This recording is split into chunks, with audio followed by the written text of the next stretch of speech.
For a child, the weekend sleepover is the ultimate expression of trust. It serves as an early milestone of independence, a rare night spent away from their own parents under the roof of another family. Leaving home requires surrendering to a completely new set of household rules. By crossing that threshold, a child abandons their usual safety nets and relies entirely on the bro code to navigate an unfamiliar space. This reliance assumes that the host and the house are actually safe.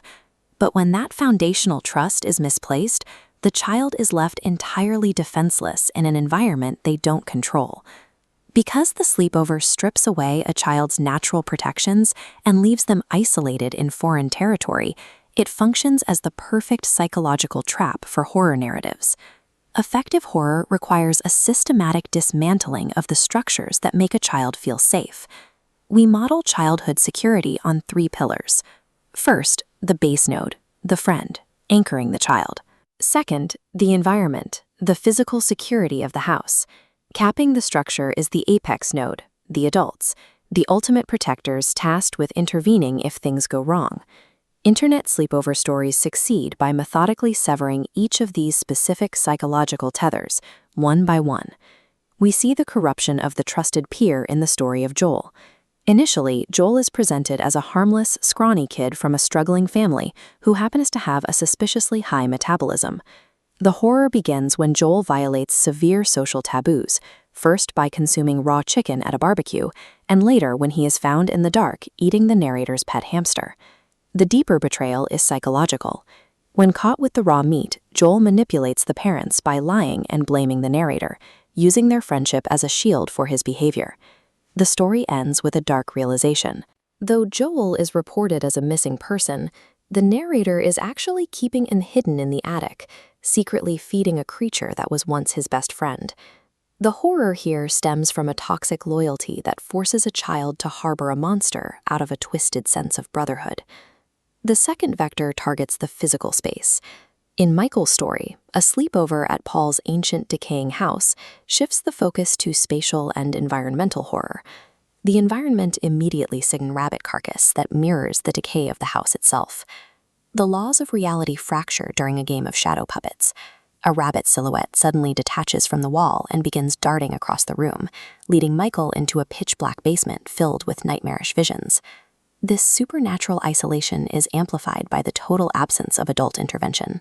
In the middle of the night, the house becomes an enclosed system where the usual rules of physics no longer apply. This vector taps into the primal fear of being trapped in an alien environment where the very walls have become hostile. The final vector dismantles the ultimate safety net, the adults. Edmund's sleepover is initially framed by class tension and the presence of a terrifying, silent grandmother hooked up to an oxygen mask. When the narrator is sent to feed the grandmother, she attacks him. During the struggle, he discovers a gruesome secret. Her tongue has been surgically removed, leaving only a bloody, rotting stump. The twist reveals a grounded human evil. The people Edmund calls his parents are actually violent bank robbers who have illegally occupied the home of a stranger. The grandmother was the actual homeowner, mutilated and drugged by the criminals to ensure her silence while they hid in plain sight.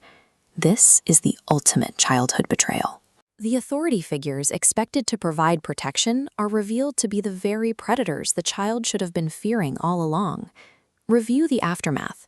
One protagonist shelters a beast, another is left unable to distinguish between a nightmare and reality, and a third watches his friend enter the foster care system as his family is hauled off to prison.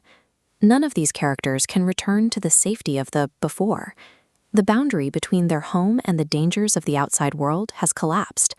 These narratives function as dark, modern allegories for the process of coming of age.